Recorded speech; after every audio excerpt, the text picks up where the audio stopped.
evening, ladies and gentlemen, and welcome to the Online Darts Fallout Bar. We have just come to the conclusion of day 2 of the 2025 Paddy Power Darts World Championships. Dan Simpson here. I am joined by Cam McFarlane and a very happy Welshman, Carwyn Evans. Gentlemen, how are you this evening? Well, I'll let Carwyn go first because I'm sure he's very happy. Well, yeah, 2 for the price of 1 tonight, and my pub team won as well, so we're top of the league at Christmas. So, all in all, as Mondays go, this is pretty impressive. What a day for Wales. Cam, how are things over in Manchester? Yeah, not quite as exciting as they are in Wales, apparently, by the sound of it. The parade's over there this evening, no fireworks. Monday until the darts was bobbins, but yeah, it's been a cracking session though today. I think it's been good action all round. We've had a couple of close games that I thought probably weren't going to be quite as close as they were, and a couple that didn't quite go the way we thought. But yeah, really good day of action, and it's always good when we get to this time of year because I can just do nothing at work all day and pretend I'm busy while I'm just watching the darts. Well, I think it was don't quiet. I think one couldn't argue that we've been shortchanged today because we got a little bit. I think over the course of the day we got a little bit of everything. We did see some big names. We had former world champion today. We had some really, really big players. We had some debutants who have done some stuff. We saw some shock defeats. We saw good and bad, probably from the Alexandra Palace crowd. We'll do what we normally do, folks. We'll talk through the games as they happen. Then we'll have some predictions for tomorrow. Our man in the venue, Phil Bars, has been busy all day. So we've got interviews from winners. So we'll see what the players themselves had to make of it. Quick hello to everybody in the chat room. It's a busy one already this evening. We've got the guys from Looks Good on Paper podcast in the chat. Joel's in there as well, as is Norville. Max is in. Bob is a member. Bob is in with a bit of a guan for the folks over in Wales there. Daniel's in, as is Ross. Nels is in. It's busy already in the chat room. If you are watching along, folks, please make sure you are subscribed to the channel because we don't let you get involved in the chat room if you are not. So make sure you're subscribed. We hit a big milestone this week. We passed 40,000 subscribers. It would be a busy old chat room if all 40,000 were in here at once. But those of you who are here, feel free to get involved, especially a little bit later in the show when it comes to prediction time. Some interesting games tomorrow to predict. However, we will start the day where the day started. And we opened with, and I thought that this was a really, really interesting game, the opening one. Wesley Pecia is a player, Cam, who I know you know him intimately. You've managed to spend some time with him. Big friend of mine from the UK Open. A set of Russian dolls when you sat next to him. Yeah, there were a few missing in between, to be honest. Yeah, we'll come. Well, I don't want to spend too much time on Wesley Pecia, just simply because we will come to Wesley later on this evening when we talk about predictions. But do you feel that in this one against Asamoto, he just sort of got it out of the way? He wasn't, that average of 82 is not what we're used to seeing from him when we've seen him this year. He's done some wonderful things on the Pro Tour, 3 finals, I think, including that win over Josh Rock in Pro Tour event 28. But he just sort of got through what was a pretty poor game, didn't he, in all honesty, Cam? Yeah, let's be honest, it was crap, wasn't it? It was not a good watch. It was a bit painful. And to be honest, he looked in a bit of bother at times in this game. So he'll be quite happy to have just got through and got it out of the way, and we'll be certainly hoping for a better performance going forwards. Yeah, and we'll talk a little bit about Wes in a bit. Carwyn, we know that we've got more players from the Asian Tour coming up. We'll speak about another one of them very shortly. But there was a few that talked about Asamoto. We know they've all got a game in them. and they're all here for a reason. But the average, that 79 average, and what was a somewhat lackluster performance, it was a bit underwhelming, wasn't it? I'm afraid. Yeah, and I think had Wesley been showing the game we know he's been showing us this year, this would not have been a last set decider. They would have been over in 15, 20 minutes. It was just it was the case of that Asamoto was given chances, he took them, and he prolonged the game, I guess, to make it to 5 sets. But I never thought he was going to win the game, as in you always felt like Wesley was going to hit a patch and just get the job done. And I don't think we'll see, as we say, we'll talk about it later, but I don't think we'll see a performance like that from him again, just because I feel like the permutations for him on this game were a factor as well, and probably played their part in what was a very, very slow start to the day. Yeah, well, Phil did get a chance to speak to Wesley Pecia earlier today. Let's have a little listen to see what Big Wes made of it. Yeah, of course, but it's still Pietre Wright, and if he's going on stage and he's playing his best game, he's still a good player, and he showed us this year also in a couple of tournaments that there's still Pietre Wright in his best form. So, but I know when I play my own game and when I'm in my best form, I can beat him. I showed it on the Pro Tour also. But it's still a tough opponent. I think we'll dwell on that a little bit later on. Again, we've got a little bit early on that one, because we are going to come to Wes a bit later on. But he, I think, was quite kind and quite generous. He'll probably be more generous than I will be to Pietre Wright when we come to do predictions. Yeah, certainly than I will be as well. Yeah, I've been doing a bit of writing this evening for a piece to go out tomorrow. You've been writing him off by any chance? Oh. Well, I've been doing some research, and sometimes when you actually look at the statistics and it hits home a little bit, and we're not supposed to do that, are we? We're not meant to actually look at statistics and apply any logic to this, are we? Some of us have got to add a degree of professionalism to what's going on. But no, so we'll come to that one a little bit later. Again, we don't want to dwell too much on this one.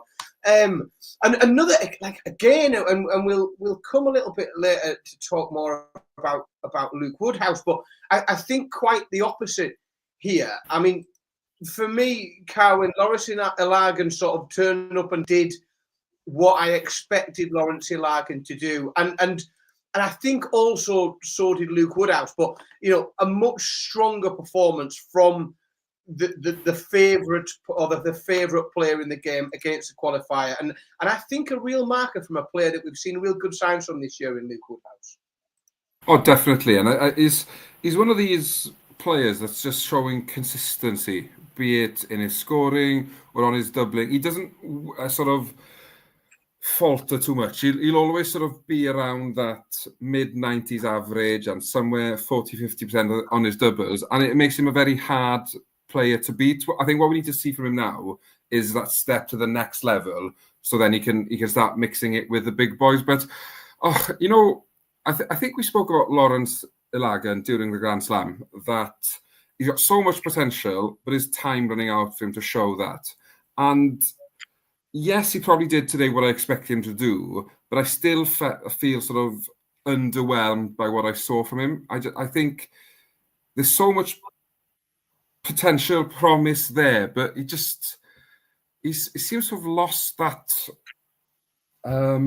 spontaneity that I used to love watching with him. And I don't know, it's just, you probably think as in, I came over here and I did that and wasn't really great. No, I tend to agree. I think what's worrying, and Cam, I don't know what your view on this is, that Lawrence Ilagan is still a player that we talk about, and I know Carwyn's used the word that we hear a lot, promise and potential and things like that. But this is a man who's 46 years old, playing on a tour with a lot of up-and-coming talent and young players. And I suppose the short and brutal question is this the last time we see Lawrence Ilagan at Alexandra Palace. Do we think he comes back again? Because we are seeing a bit of a drop off, and is he just too old at 46 to still be talking about promise and potential? Yeah, he's definitely too old to be talking about promise and potential. That's especially with the way that we are now. Like we were talking about Keane Barry as a veteran at 22 years old, almost in his 6th World Championship. Like at 46, promise and potential sort of we want to see more than that at this time. I think it's just because he's a character to watch, and he's got an amazing looking throw. I don't understand how he ever misses a dart because he's got the most perfect throw you could ever want. But yeah, it's. I think we'll see him again. I think he will qualify again. But I'm not sure we see any more than this on the stage from him again. Is the problem? Yeah, I'm not convinced. I'm honestly not convinced that isn't the last time. I would love to see him on the stage again. Like you said, he's a pleasure to watch. You know, he's a lovely dart player to watch. But I just think that his time may have come and gone. Phil, as we said, has been a busy boy today. So let's and again we won't dwell too much on this one because Luke Woodhouse is a player who comes back to us tomorrow. So we're gonna quickly get past this one and we'll come back to on predictions. Well, let's hear what Luke Woodhouse thought of today's game. I'm not sure they've lost that sort of fear factor. I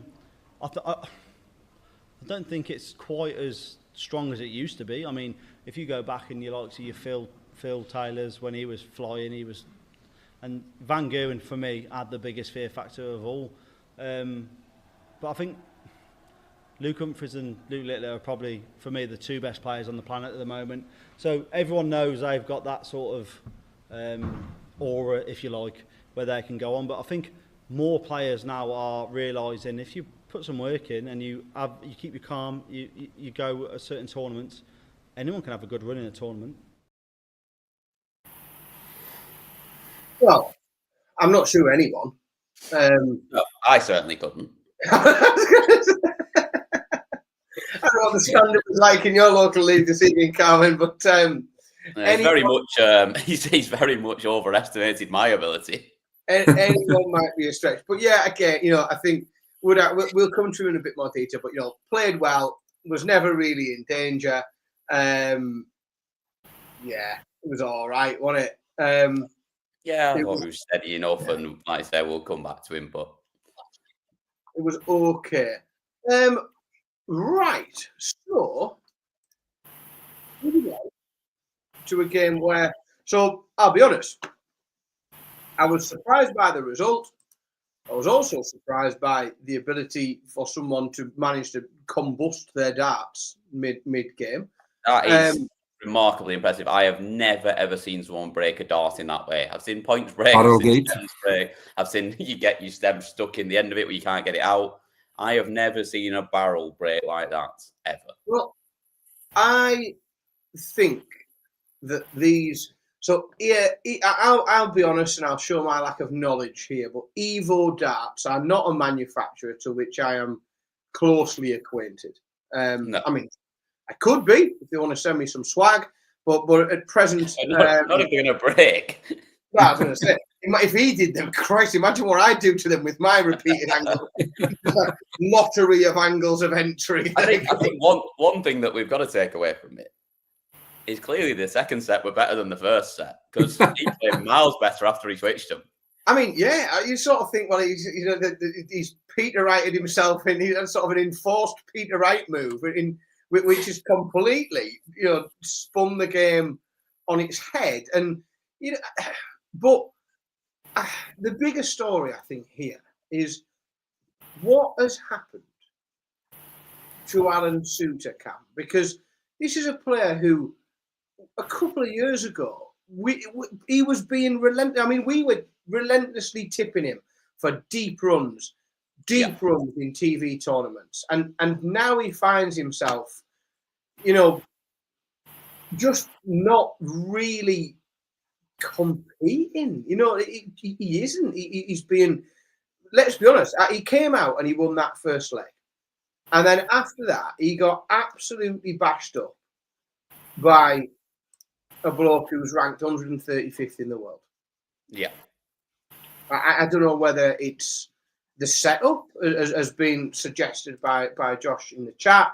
I don't know what else is going on, but I mean, something's not right, is it? Because, like I say, he was a player that was just sort of, like you say, relentlessly consistent, and you expected him to go deep. And me and Colin both sat here last night and said that we fancied him to win this game just based on experience, and he's had good runs up on that stage. He's won games up on there, and he's someone that you expect to do well, but he's in awful form. Like, he was terrible at Players' Championship finals. The last couple of Pro Tours, he didn't get through a round either. He's clearly not playing very well at the moment, and he also mentioned earlier that he's off work now and for the next 2 weeks. I don't know why. He's wishing he hadn't booked it in for that time, because, like, that first year, I mean, he came back and picked the tour card up. He had that good run in the UK Open, and then we saw that little spell in 2022 of, a quarter final in the Grand Slam. He fourth round of the World Championships. Again, he seems to do well always at the UK Open.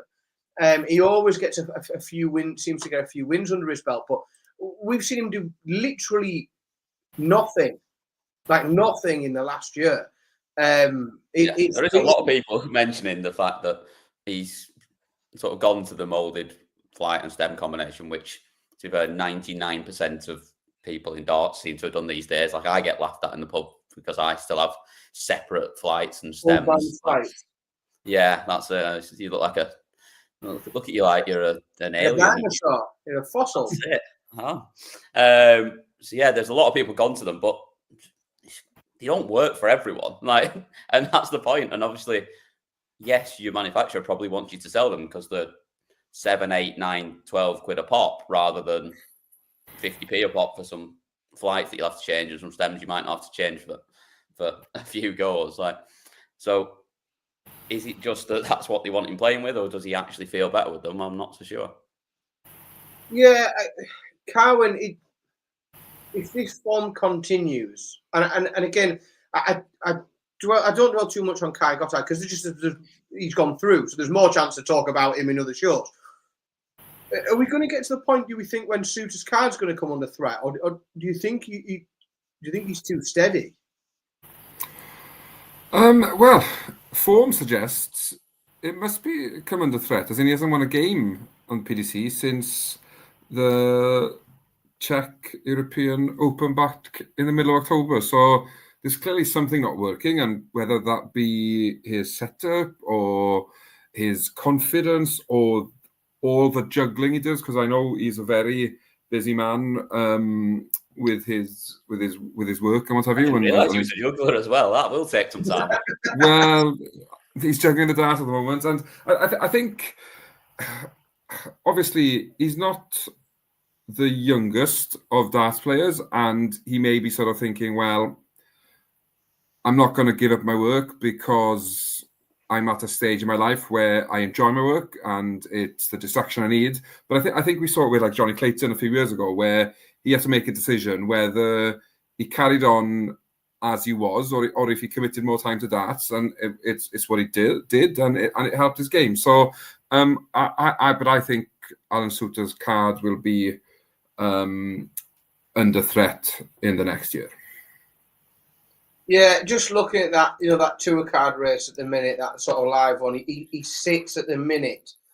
Where is he? 57th. Now, basically, spots 58 to 64 are all still in this World Championships, and with a chance of winning a match and making big strides on him. Certainly, when the prize money is as big as it is at the World. So I do think he is going to start having to find wins.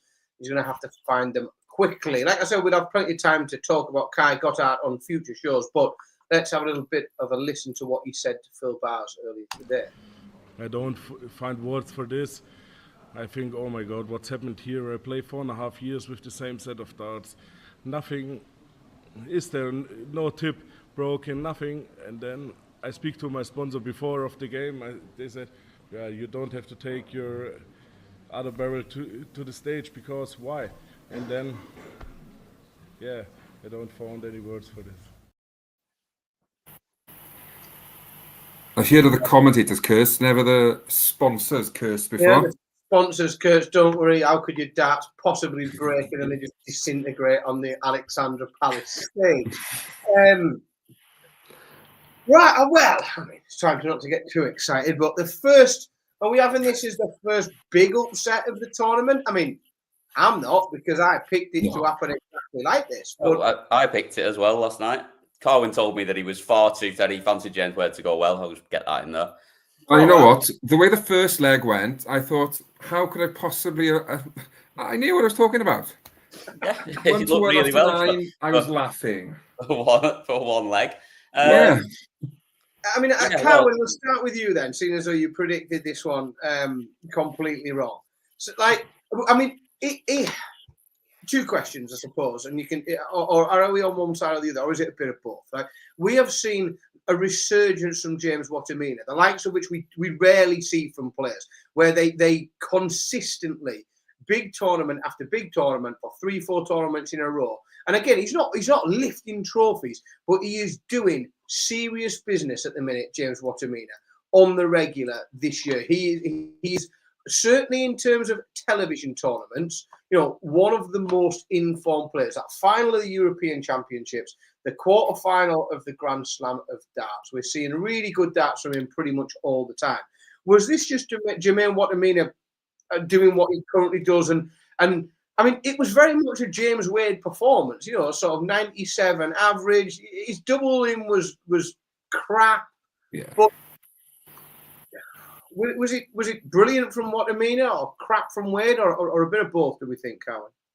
I think it was a bit of both, but I think we need to give Jermaine Wattimena the credit he deserves as well, as in he seems to have this different temperament now where he believes in his ability and he believes that he can beat whoever comes up against him, and I think that makes him dangerous. And he's certainly doing the right thing at the right time, where he's probably been guilty for a lot of his career of doing the wrong thing at the wrong time. So whatever we were talking about last night, he slowed his game down a bit. He seems to be, everything's more in control with him. And whilst I did predict James Wade to win, just because even though he said he doesn't want to play over Christmas, he says one thing and does the opposite usually. I'm not surprised by the fact that Wattimena has won either, because these last 3 or 4 months he's just reborn his career, and he's making strides in the right direction, which is something we don't see often from players who've been there before dropping down a bit. Cam, we've seen James Wade now go out in the second round of the World Championships 3 years in a row. You know, we saw now. I suppose the good sign of that for James is he wasn't defending any money. He wasn't defending anything today. He wasn't defending. He's not going to slide down the order of merit because he wasn't defending any money. He's just consistently going out in his first game. Well, that's 3 years on the spin. James Wade hasn't won a match at the World Championships. Yeah. Is the dream gone now? The greatest player never to win a World Championship. Do we have any? Is there anything left? Do we think in terms of the chance of him coming back? No, he's not winning one. He's absolutely not winning one. I don't think that's in any question of doubt. I didn't think he'd win today. I thought, and to be fair, well, he didn't lose it so much. It was that Jermaine played really well. But, yeah, I mean, if you're going to moan and say you want to enjoy your Christmas, then happy days, mate. Go and enjoy your Christmas because you ain't playing any more darts this year. Yeah, I think, it's no secret the sympathy that I have, or the lack of sympathy. Yeah, I put that slightly more diplomatically than I put it in the chat earlier. Yeah, overworked dart players is a topic, close to my heart, especially when we start. Yeah. Me and you have been on this. We have a similar view of nurses and ambulance staff, and even the good folks that work in hospitality that get absolutely ran to the bone for a pittance over Christmas. You mean the ones that are serving all the fans? Yeah, exactly. And so they're not doing 10 minutes, are they? You will not find me to be you will not find a sympathetic here in the Simpson residence for people who have to turn up and play work one day over the Christmas period. I have no sympathy whatsoever. But I wish him the very best of luck in enjoying his Christmas. We can hear from Jermaine what I mean. Let's see what Jermaine made headline in the afternoon session. How that win felt over James. Yes, I will say yes, because I play really well. Let's see that I beat big players on stage. I can beat everyone at the moment, so I can make some history. You see? Yeah, I'm a player to worry about it at the moment, and I play really well. And you see on stage, I think James will miss a little bit chance, to be honest. But normally, when you miss chances, James will punish you. I punish him today, I think. I like that. Confident. That is a confident man. I mean,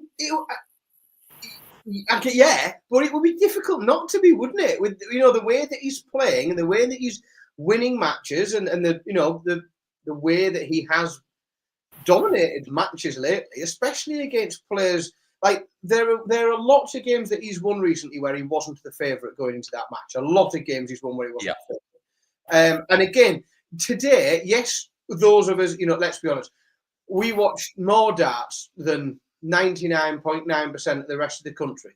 So we might between us say, well, yes, we'd edge Jermaine as a favourite or we'd pick him as a favourite because we've watched every dart thrown in, and. Well, even just looking at Paddy Power had it basically even. They had it absolutely couldn't split. Of course they did, because the most people would. So I think it's really good, but you do think it would be difficult for Jermaine not to take a lot from it, and I think he's a big danger as we get deeper into the tournament because he's just got that game. I mean, let's be honest, we saw a good performance from him today. I thought it was really solid. I thought he's got another level. He's got another game. Oh yeah, anytime you average 99.5 and 50% on your doubles, you're going to be very difficult to beat. But he can go higher than that. We've seen it from him many a time. Absolutely, but like I say, he's definitely got another gear and he's definitely got more in him.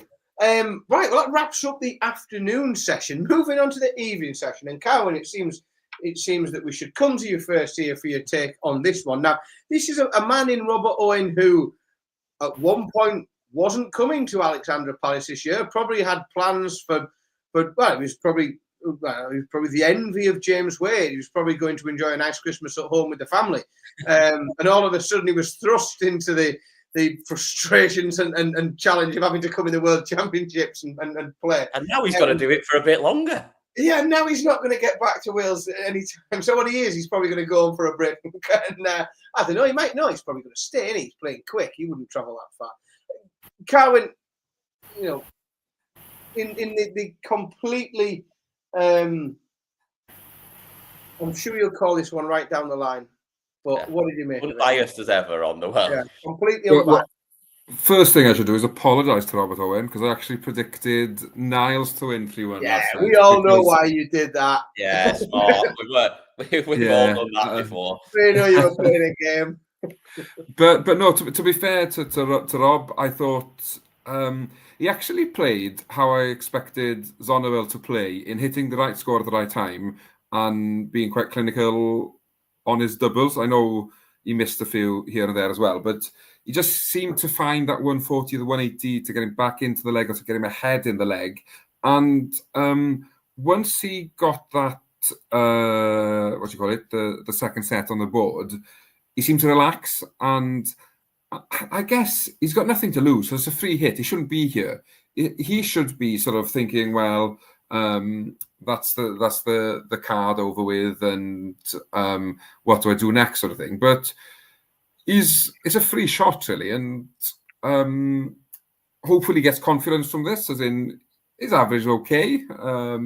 he'll need to play better if he's going to do some damage. But the main thing for Rob was keeping his name in the hat, and he's done that. So, and it means Wales still have 6 players in the tournament after 2 days. Well, I mean, it's a free shot that's just earned him a minimum of £15,000. So it's you know, I like those odds. It's quite a lucrative free shot, to be honest. It's going all right. I mean, is this the way you picked it? Did you think? I mean, we've seen Neil Sullivan play. We've seen him upset people a little bit this year. We've seen him win games that he probably shouldn't have won. We've seen him games that nobody wanted him to win. That's a bit of revenge for the people.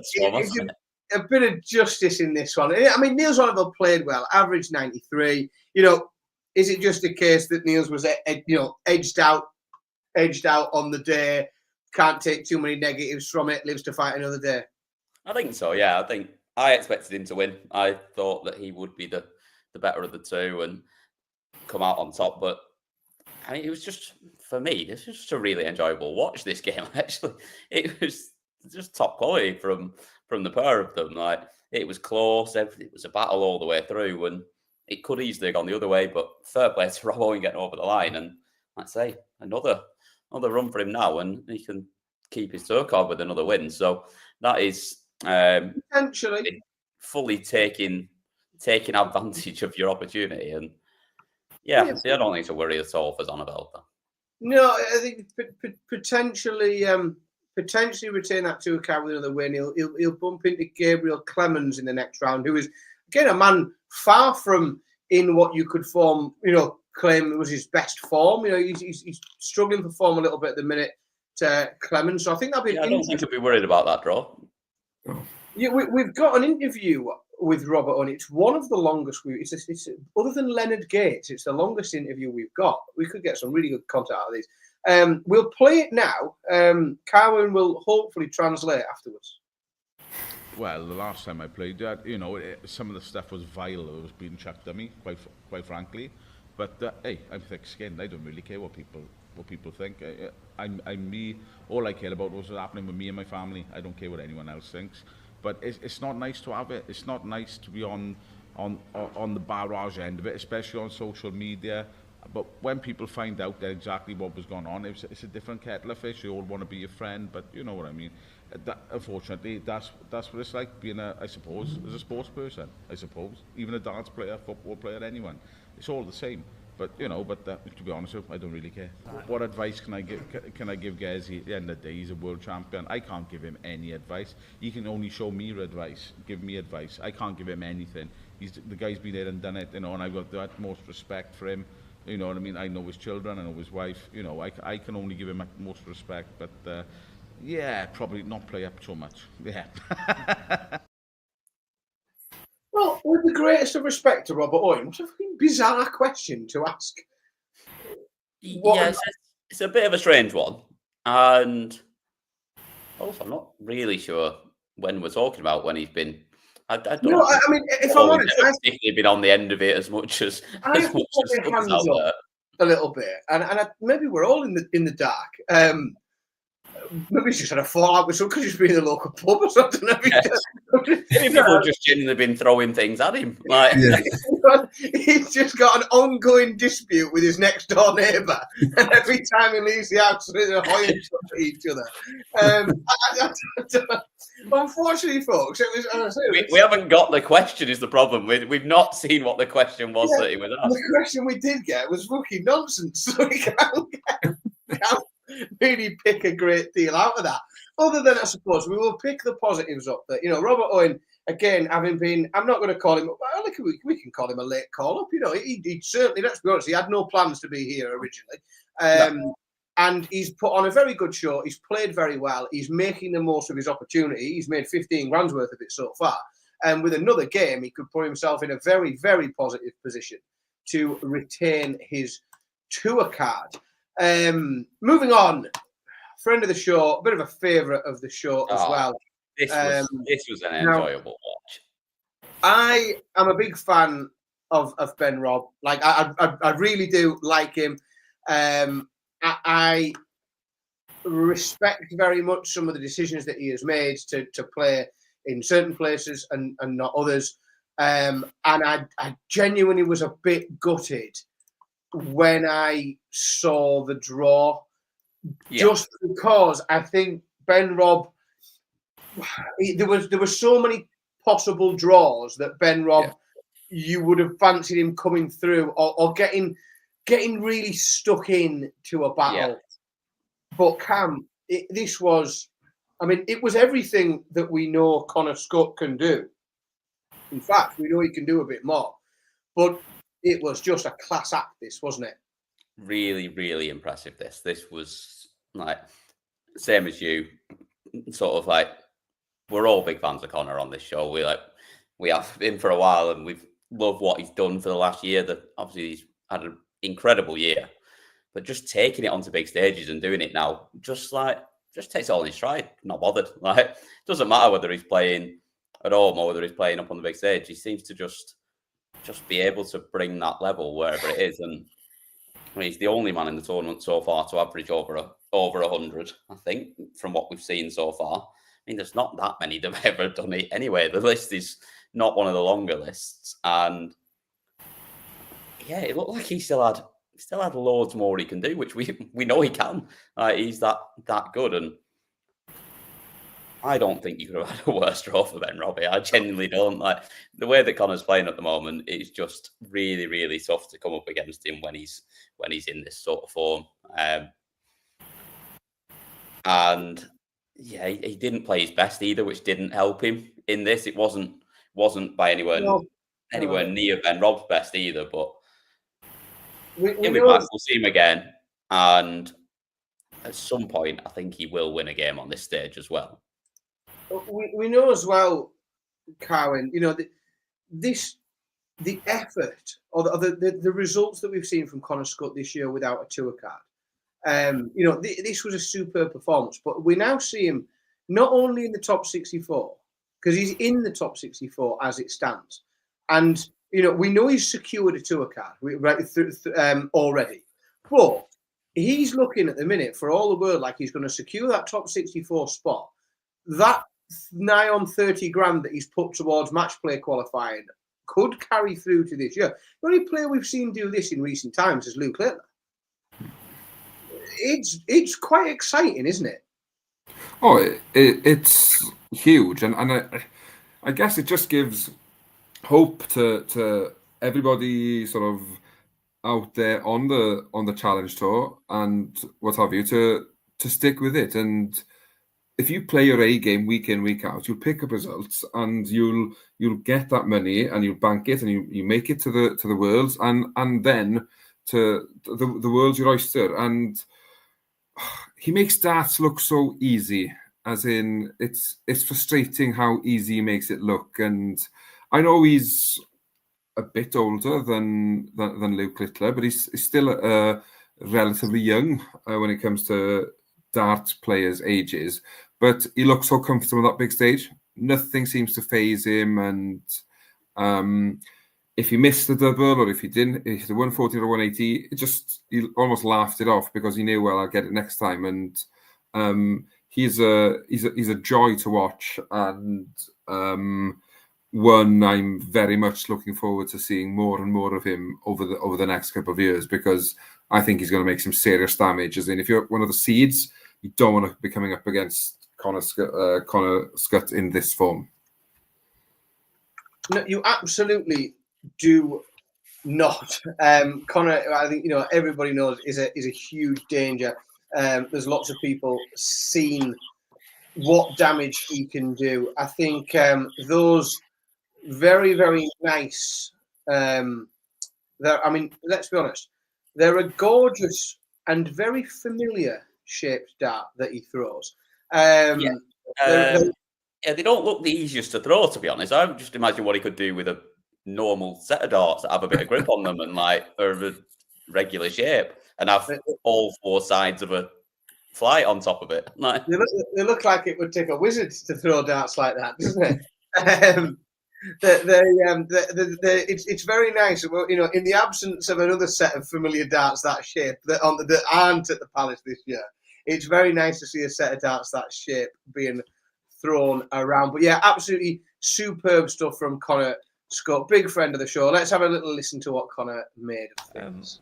I think it does a little bit. It's nice to have the first 10 plus of the tournament, at least I think it is.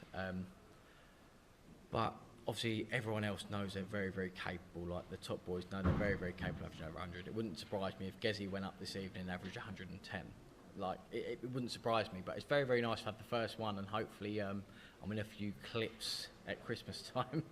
The bonus I had of having a very good second year of my tour card is there's not an awful lot of the people at the top of the sport that don't know who I am and don't know what I'm capable of. I've taken a few good scalps in my short time playing the PDC.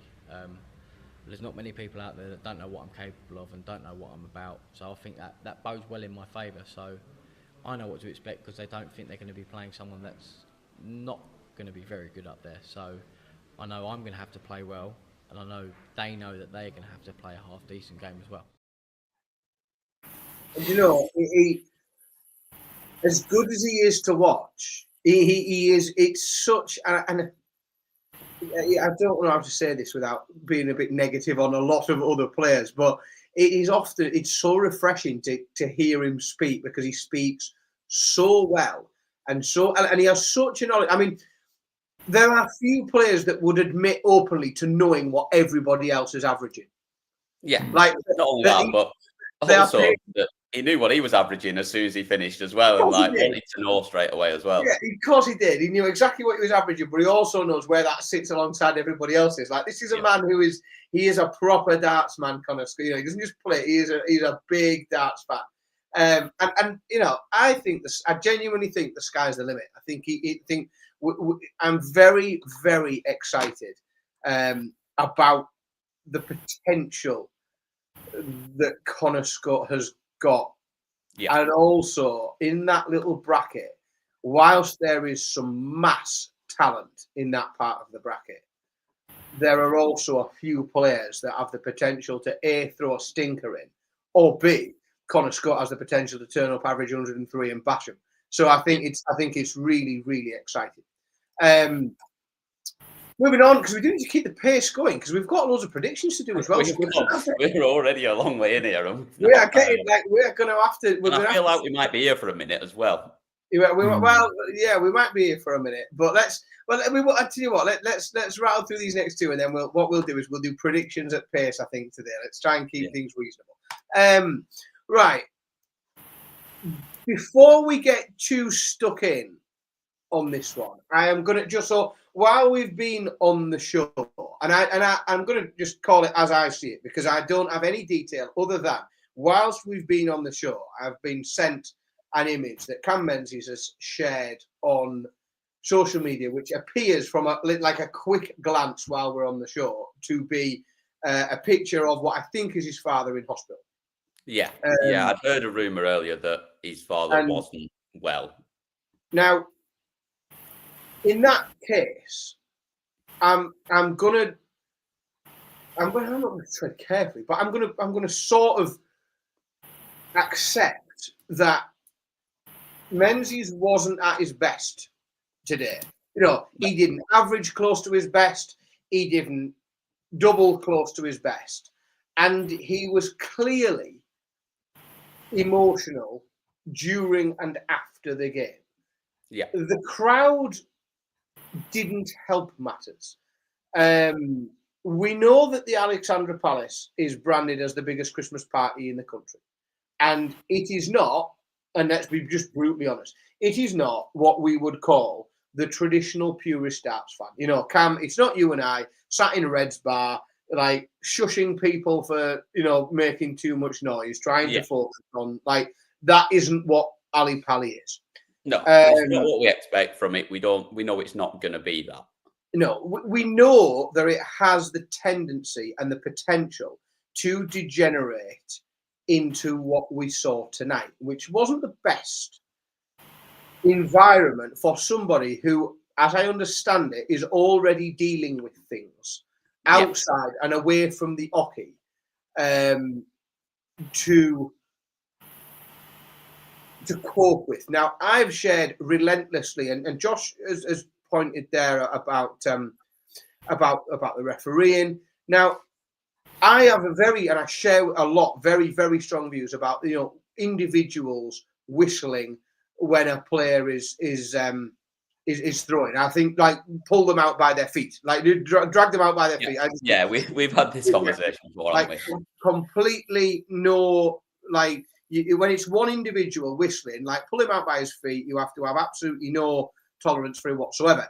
It is a very, very different scenario when, without exaggeration, the entire crowd is cheering boom. What do? Throw everybody out or take the players off stage. You simply cannot. The referee in that moment is utterly unable to deal with that, and as are the security, because what happens, it is, folks, I'm afraid, pantomime season, and the moment you start saying don't boo, everyone boos you, and it just becomes a pantomime, and I promise you make it worse. It exponentially pushes that beyond to where it becomes a pantomime for the drunken crowd. I think that Cammy was obviously dealing with things off the hockey, and the shenanigans of the crowd won't have contributed particularly well to that. Who knows, and none of us can speculate whether or not, if he wasn't dealing with things off the hockey, whether Cammy would have lent into that. And we've seen loads of players back and forth with the crowd a little bit, and react to boos and other bits and pieces. And I sort of think, well, who knows, and none of us can speculate.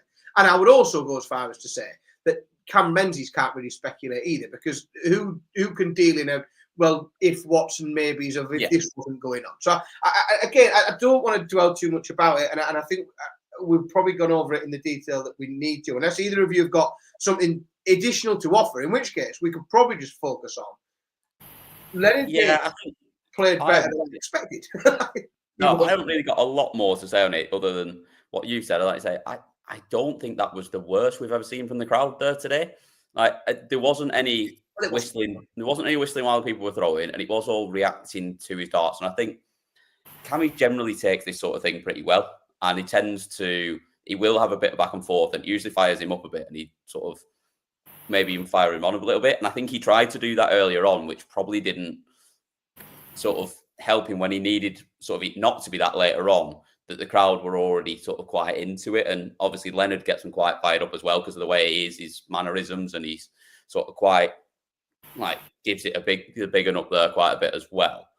And I think it was just probably sort of that almost perfect storm of, like, Cammy needed it not to be that, and he's got whatever's going on that we've obviously seen since, with obviously Dad's clearly not well, and it just all seemed like it got a bit much for him up there towards the end, when the game probably wasn't even done at that point. He still had a chance to win that game at that point, but at that point it was just all a bit much for him. And yeah, the crowd, it was a lot from the crowd, but like I say, it was pantomime. You used the right word, that it wasn't. That is what it is.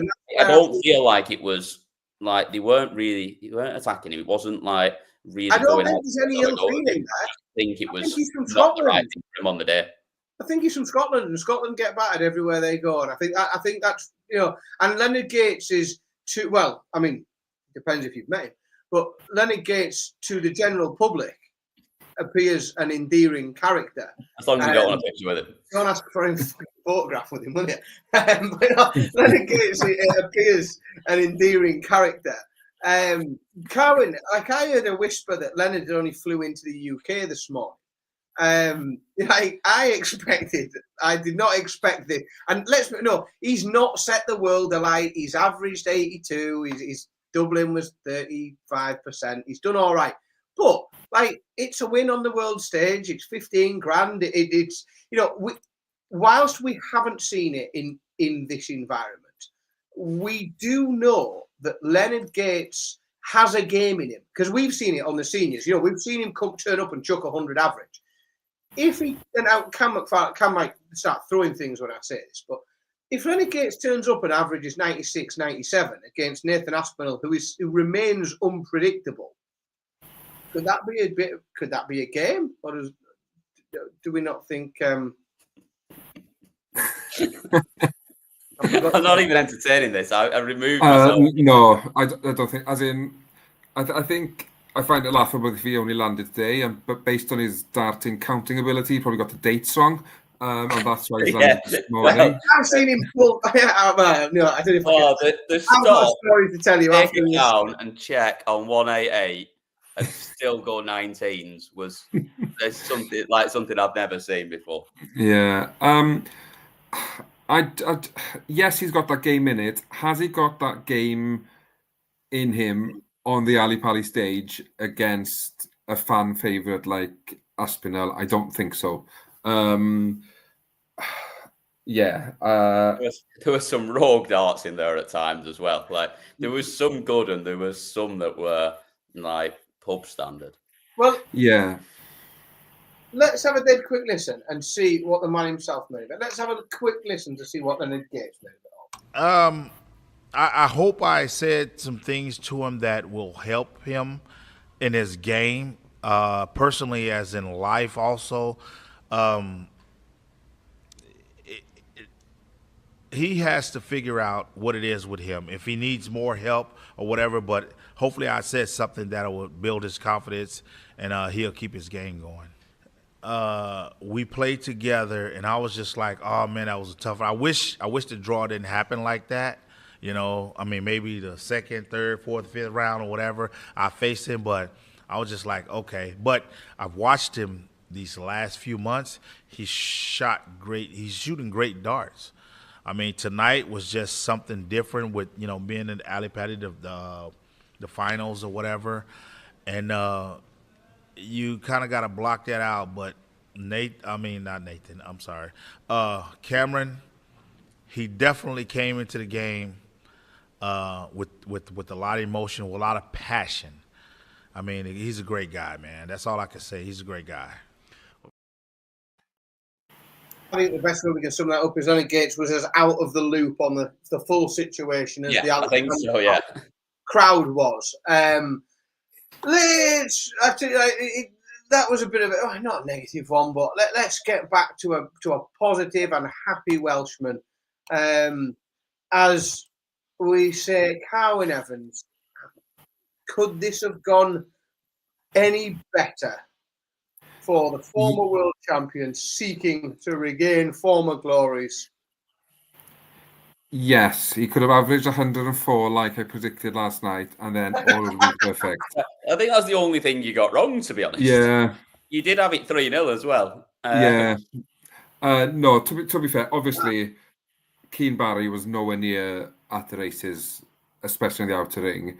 And I often find Geraint Price plays a bit better when there's pressure on him, but he did enough to get the win. And when your form isn't great, and you've probably heard the crowd in the previous match go against the Scottish He got away with player. murder, right? I thought he got away with murder. I thought they were booed out. I thought I was expecting the worst. But they only got a certain number of boos that they can do. But maybe we just need to send someone up there just before the night starts who's just a complete cock that everyone doesn't like. Maybe like me or someone like that. Just get booed for 20 minutes. We could book you camp, couldn't we? Yeah. We could be booed and ridiculed for 20 minutes and then give a few then for the night. I'll just get on with a nice game, nice evening of darts. Yeah. But not Price did enough. He did, but he was helped in that, wasn't he, Cam? Because this was a drastically bad doubling disaster from Keane Barry. It was bobbins, wasn't it, on the outer ring? You're being generous. It was worse than bobbing, and that just couldn't really understand it. I mean, I thought Gezi was really good first set. I thought solid as anything. I think it was good from him, and he didn't really give many opportunities in that first set. And then he sort of just dipped a little bit. There were a couple of comedy legs where we just had 97 darts at double one and just nonsense. But yeah, I don't really understand what happened here with Keane. He was great last night. He was 50% on his doubles last night. I think he had 11 or 22 last night. And then I looked as we were going into the final couple of legs of this, and he was, I think he was 11. He had 22 darts at double again and hit one. It was at 4.5%. And it just made no sense, really. We just don't expect that bad of a doubling performance from someone who is as good as he is. Made us look good in the pub league with his double percentage, right? Yeah. No, you would, yeah. You get an just to 8%. But, I mean, he probably, though, the way he scores, he'd probably get at least another 50 doubles to finish it off if he played in our league, so he'd be all right. Yeah, he'd stand half a chance. Yeah, the 144 was great. That was a bit of magic out of nowhere when you've... Well, again, it was sort of... But it was on a hide into nothing because it didn't light the fire for a resurgence. It didn't. It was just looking back on the match, it was just a very random moment in the middle. It was really odd. It's to prove a point, I think, was it? See, I can do it when I want. I just don't want to do it all the time. Yeah, just can't be arsed the rest of the time, which he definitely isn't. He clearly wants to be up there and winning, but I probably think it's not a bad thing for Gezi because he's got a little bit of a ropey performance out of the way. Got through it 3-0. No one's really going, Gezi's definitely back and he's going to absolutely fly through this year. Screaming, growl at the world, feel good, go home for Christmas, come back, practice a bit. Let's hear from Gezi. We've got a clean sweep tonight, 8 victories, 8 winning interviews, which is a top work Good from work Gezi. from Mr. Bars, the famous Phil Bars. Let's hear from Gezi and then we'll get into interviews for tomorrow. Sometimes you're away and you think, when I'm home, I'll go out, I'll do this, I'll maybe go to the local, see a couple of your friends, but they're all doing other stuff and you just end up being in the house and doing nothing really, so I may as well be playing. No, I just wanted to get through the first round. I want to enjoy Christmas. It's horrible being home and not being in the tournament, so for me it was just get through the first round and whatever comes after that. That's what happens, but there's a lot of good players out there, and if I don't get in the Premier League, then it's because somebody else deserves it. But if I have a good run in this, then I'm up for it. But see what happens. I think I'm already in. Thank you very much. No worries. Hey, I'll tell you. I'm in it, man. No, I'm only joking. But it seems to be somewhat. So first of all, we'll tackle that in 2 parts. First of all, Carwin, it seems that Gezi Price hasn't got anyone to go for a pint with. And as the just geographically the most convenient member of the team, if you could offer your services over the Christmas period, I'm more than happy to visit him and Markham. He can get some chips from his chip shop. We can have a pint in the local. Game of darts, fish chips, practice partner. He could be growling and guaning with the rest of them. Come be firing for the next one. Second of all, have I got like the weirdest memory? Has he not spent the last 8 months relentlessly saying that he's got no interest whatsoever in the Premier League, doesn't want to play in the Premier League? He can't imagine anything worse than being in the Premier League. He doesn't like travelling to where you have to play in the Premier League. To play then his accountant phoned. To play then he realised that actually there's a shit ton of money to be made by doing it, and you know what? I can probably win it as well if I turn up and play well. So I think he's looked at the last budget from a Labour government and decided he needs to have one last one in the Premier League. He's realised that it's not all the man with his investing property. The man with his new local business. He's not the man that they're looking after. No, you can't run a small business and invest in property under a socialist government. Going, come on. No. Get yourself on the road for 16 weeks, lad, and try and make some money that way. You try going PAYE, and see how much fun that is. Right, tomorrow we're going to do this fairly rapidly because it is today now. It's 4 minutes past midnight. We've been on here for just over an hour. Some of us have got proper grown-up jobs to do tomorrow, so we're going to do this rapido. Those in the chat room. If you're in the chat room and you find you can't comment, make sure you subscribe. That's the reason why you are prohibited until you subscribe to the channel. We are going to quickly work through tomorrow's games. We're not going to discuss them in too much detail. However, we'll go in the order that things are going to happen tomorrow. So I will come to you first, Cam, for your prediction of James Hurrell making his debut on the Ali Pali stage against Jim Long, who hasn't played at Alexandra Palace since 2019. CDC Canadian qualifier. Yeah, I haven't really got a clue on this one, I'll be honest. So I'm just going to quickly go, and I think Jim Long wins, and I think he wins 3-2, and it's probably not a great watch. Carwin? I was going to go the opposite of Cam, but I can't. So, yeah, I think Jim Long wins 3-1, and it's an afternoon game to forget. I agree with you both in that it will be a game to forget. But I do think that James Hurrell has showed me just, and I mean just enough, recently to tell me that he will get through it 3-2. Joel has gone 3-1 to Long. James has gone 3-2 to Long. Daniel Lucas 3-1 Hurrell. Josh has gone 3-2 Hurrell. He agrees with me. Bob, who was a superb prediction record generally, has gone 3-1 Long. Daz is a 3-2. Barry is gone 3-1. So a bit 50-50 in the chat room there. Mixed views. I don't anticipate that the views for the next game will be as mixed as the man who pushed Michael Smith when he was defending champion last year to the very brink at this stage of the tournament. Kevin Dukes meets a debuting Noelin van Leuven. Carwin, I'll come to you first this time. As long as the crowd haven't been drinking since 9 a.m. and play their part. You're asking for a lot there. Yeah, I am asking for a lot, but it's a Tuesday afternoon, so I'm going to be optimistic.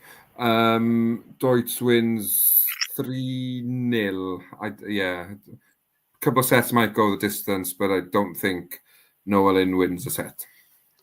I'm with you as well. I think I can't really see any other outcome. I just think Dukes is a very good darts player as well, and I think that is the biggest sort of turning point in it, to be honest, that he will just be better. Congratulations, Noelin van Leuven, because a clean sweep only means one thing. When the three of us all agree, we know exactly what that means, don't we? No, again, I genuinely can't see anything other than a Kevin Dukes 3-0 win, purely because, and it is genuine, it's nothing to do with the game of Noelin, really. I just think Kevin Dukes is a very good dart player. And he's playing some very good darts at the minute. Generally, across the board, we're pretty much in agreement. Joel and James and Daniel. The Video Smurf is in as well. Josh has got a 3-0 win. Daz is going to give Noelin a set. Bob isn't, however. Neither is Barry. He's going 3-0 as well. Patrick's coming in late. He must be watching us on a delay. 3-1 Hurrell. Patrick, we're a game ahead of you, mate. Quickly, keep up. Next one. How many sets is Ryan Joyce going to beat Darius Labanauskas by, Cam? I would like to just try and wind you up a little bit here, but I can't because Joyce is definitely going to win. Yeah, Joyce is definitely going to win this game, and he's going to win it. He's going to win 3-0. I don't think that Darius is playing well enough to take anything off him. Now, we've seen Darius a little bit recently in Portsmouth at the Super Series. Have you seen anywhere near enough from him where you think he's going to make this competitive? Unfortunately not. And the fact they forgot Ryan Joyce on the poster will give him extra rage. And I think it could be rage as it gave Dan Simpson. I think it's going to be quite one-sided, as it could sort of be 9-3 in legs. I think that's how comfortable Ryan Joyce wins it, and that's how well he's playing at the moment. Yeah, what he said, almost to the letter, I think, which is dangerous for us, again, to be on the same page. But we were doing this last night a bit, weren't we, as well? I think it's 3-0 in sets to Joyce. I think Labanauskas probably holds one leg in each set. and doesn't make it a complete destruction. Josh, I was absolutely enraged. I have written to the local MP. Yeah. I raised formal complaints. I'd go as far as to say he was apoplectic. He was. I was fucking raging. Joel, I tell you what, there are more sets being given to Labanauskas in the chat room. The worry for you here, Mr. Simpson. Yeah. I've just seen Bob's prediction, and we know that Bob's a smart Bob's man. the He gets king it of right. predictions. 3-2. Daniel's got it 3-1. Josh has got 3-1. Joyce. So we're all on to Joyce, but Jack has gone 3-2 as well. Video Smurf has gone 3-1. Bob is wrong. Patrick has gone. Bob is normally so good as well. That's what terrifies me. You've got to be worried there. Bob is without a doubt the most regular bang on the nose prediction man in the chat, and it terrifies me that he's gone. To be fair, though, I will give one thing, that we've never actually verified whether his predictions were right or not. He tells us that they were always really good, along with I think he anyone else in the chat. Just tell us that you get it right all the time, because we'll never check. We'll never know. No. Say with confidence, and we'll believe you. Yeah. He says it with enough conviction that we're all convinced. 3-1 Barry has gone. Patrick's got in at the right time this time. He's got 3-0. Joyce, right, we then wrap up the afternoon session tomorrow with a smashing game, like a proper nice little game. This is to watch in the afternoon session. We've got Mike Dedecker against Luke. Give him his proper name. Mike Dedecker against Luke Woodhouse. Now I think this could be a proper nice watch. Really nice watch. Darwin, where are you going with it? Yeah, it's a tough one. It's a shame it's an afternoon game, really, because this could be tasty. I think we could be going all the way here, just because obviously Woodhouse has a solid performance this afternoon, so he'll be confident back on that stage tomorrow. Mike's first game, but I think Mike's been playing well enough and done enough to convince me that he wins 3-2. Cam?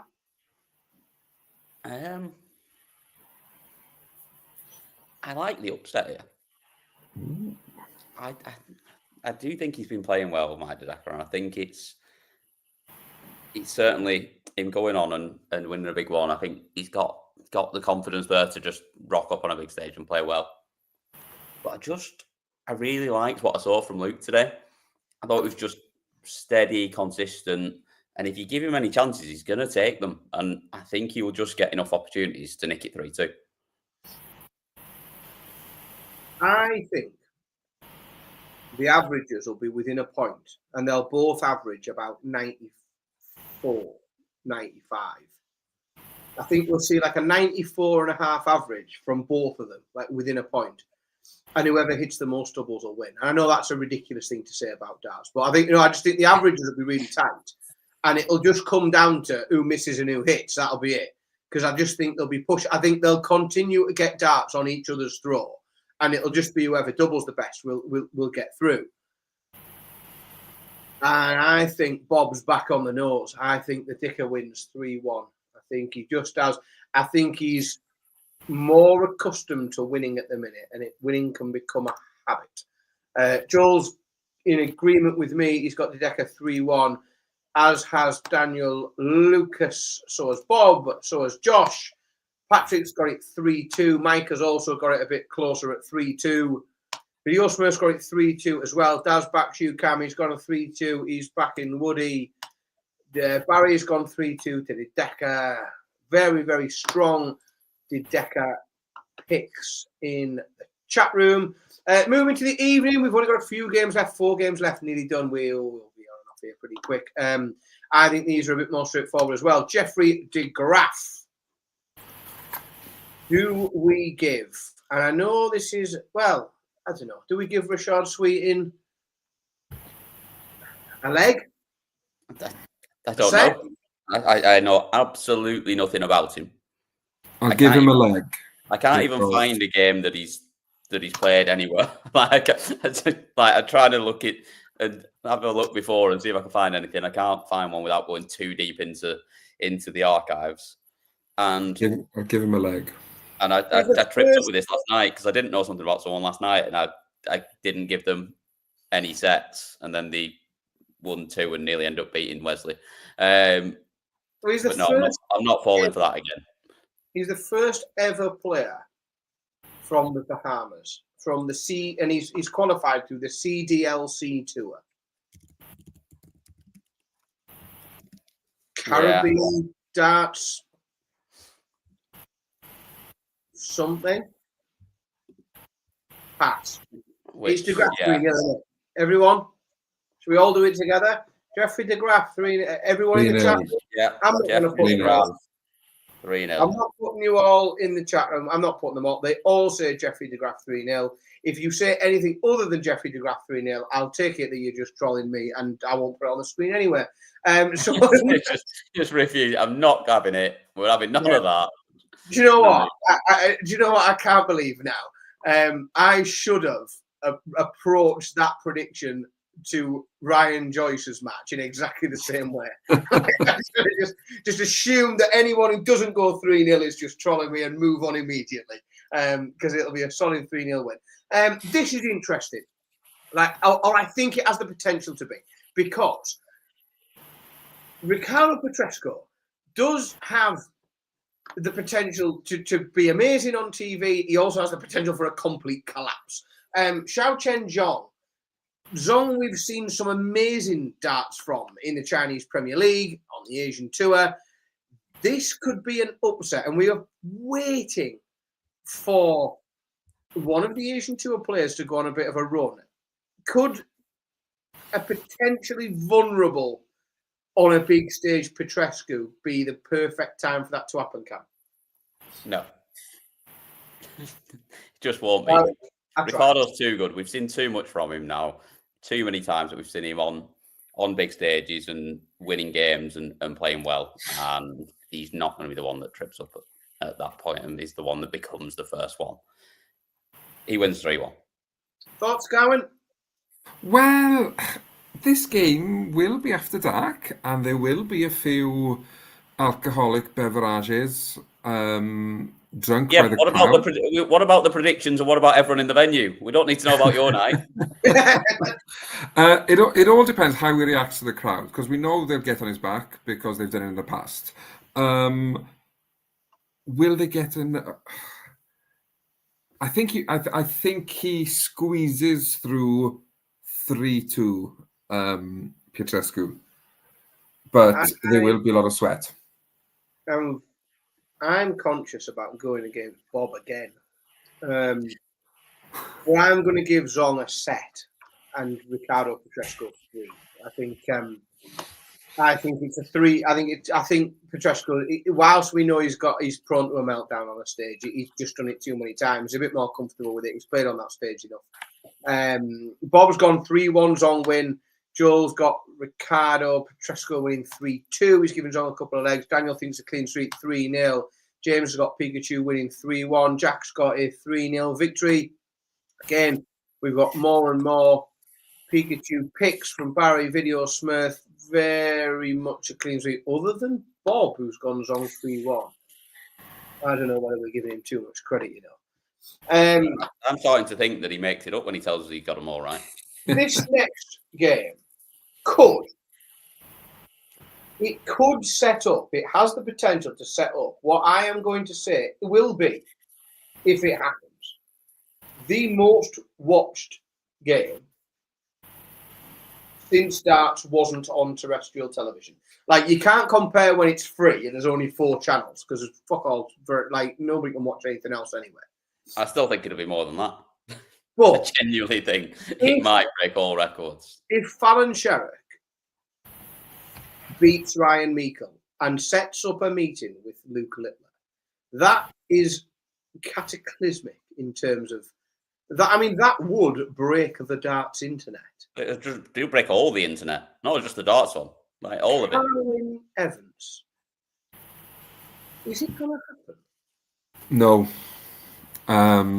In a word, sorry to the internet. Had you asked me before the Players' Championship, I'd have probably said, yes, I can see it happening. I just think the way Ryan fought back against Gary in that first round showed me, I guess, a side of him I didn't know he had, or I hadn't seen enough of it. And whilst I think the crowd will be on his back, obviously, because he is playing the Queen of the Palace, I think he's just got that experience, different mentality. I don't know what you want to call it, but he'll get over the line 3-1, I believe. Cam, do you have that? Do you have the belief? Is the romance there? Could it happen? Could we see the biggest game in the history of darts? I'd like it to be exciting and be fun. So, sod it. Go on then. Go on, I'll have it. 3-1, Fallon. Well, again, we like chaos, don't we, me and anyone you? that's ever watched we like chaos. Knows that I like to manifest chaos at any opportunity. And therefore, for me, Cam, a 3-1 victory is nowhere near chaotic enough. What I need... I just don't... I think if it goes 3-2, I fancy Ryan wins it. I need 3-2 with at least 4 missed match darts from both players. Like that's what I need absolute chaos. I need people on the edge of their seats. And do you know what? I think it's 3-2 either way. I do think it's 3-2 either way because I think there's too many other factors. I think it's the biggest game of Ryan Meikle's career, regardless of what you say about anything he's ever done before, because he's never had more eyes on him. He'll never have had a crowd pay attention that much. He'll never do as much media. He'll never this is the biggest game of his career. And he also knows that he's setting up for what will be the next biggest game of his career after that. Which makes me think it is definitely going to be. I don't think his form's been that good. No, that's the thing. But neither Stones. And I think it's 3-2. I think it's 3-2 either way. Chat room has gone. Joel's gone. Do you know we've got a right mix in here? Joel's gone 3-1 to Meikle, as has James. Daniel Lucas has gone 3-1 to Meikle. Jack, I say we had a mix. We don't. Everyone's gone by Meikle, apart from Daz. Daz has gone 3-2. Fallon, he's manifesting chaos as well. Video Smurf 3-0 Meikle. Bob has gone 3-0 Meikle. Have you noticed how many people are typing Ryan because they don't know how to spell Meikle? It's hard work, though. I typed it out earlier and wasn't sure. They've bottled typing Meikle in and they just went Ryan instead. Josh has gone 3-2 Fallon. Barry's gone 3-0 Meikle and he's been brave enough to write it down as well. Interesting. That's certainly one that we'll be very excited to see and to talk about tomorrow. We talked about Wesley Pecia earlier this evening. So here's a stat for you. We are now at the end of 2024, which is the first year. It's not a great stat. Well, no, that's a shit. I mean, come on, I'm trying here. No, well, I've heard that about you. I've heard you trying. 2024, and because he won't do this in this calendar year, 2024 is the first year in 11 years that Pietre Wright hasn't made the final of a televised major event. Every single year. So he's won one for the last 6 or 7 years. He's always managed to win something. He has always, for 11 years in a row, either won something or made a final. And he has done the square root of fuck all this year. That's being generous. And that coupled with a lackluster performance in the Premier League. Now, again, Pietre Wright could have gone through the list of players that he could have met in that second round who would have qualified through some other way and got through. And I think other than Connor Scott, Wesley Pecia would have been ranked number 2 in players Pietre Wright does not want to bump into. For me, it's just a wrong draw for Pietre Wright here. Cam, what you reckon? Yeah. No, I completely agree. Not just because he's my mate. He's playing better darts than Pietre Wright is. And he has been for quite a few months now. He's got a ropey performance out the way already as well. He's used to being up on the stage. This is an absolute stinker for Snakebite. And I think he maybe wins the set. But it's 3-1 to Big Wes. Carwin. I think we go all 5 sets. It all depends now if Wesley doesn't look at the live order of merit overnight and just concentrates on playing darts. Because if he does that, I think he wins 3-2. If he has the same sort of thoughts and ranking numbers, positioning going around in his head, he loses 3-2. This is a tough one. I backed Wade and got it wrong. So for that reason, and not being too upset about that result, I'm going to back Pietre Wright to win 3-2. I think Wesley Pecia will win 2 sets. And Pietre Wright will win 3. I think it will be the last game Pietre Wright wins in this tournament. But I think he will... Ever? Potentially. Should I tempt you into a bold one there? Potentially. This does literally just went who's on tomorrow. I hope he doesn't mean which players. We just spent No, I think he means which combination of us pricks is on, I think is what he means. Yeah, I'm back. Don't know if any. I think I'm back as well. Yeah. Could be the Three Amigos does. It looks like it's a hat trick coming back. I genuinely read that who's on tomorrow and thought, is it like? He's predicted most of them. Wait until we got to the last match to ask who's playing tomorrow. Jesus, I can't start back with James Hurrell and Jim Long for you, Daz. Fucking hell. Yeah, to be fair to him though, it is. We're talking about today's action now, so maybe he wants to know who's on Wednesday. Yeah, it's in a few hours, isn't it? Tune in Tuesday night to find out. Yeah, right. That's good from Carwin there. Look at that. That's a smart man. Get him watching again. Let's have a listen to what this rabble made of it. Right, Daniel's got 3-1 snakebite. The video smear has got Pecia winning 3-0. James has got 3-2 right mixed bag. Anything could happen, I think, in this game. Bob has got Pietre Wright will lose 3-1 with multiple sets of darts. Will he break any though? Will he break any? Will they survive?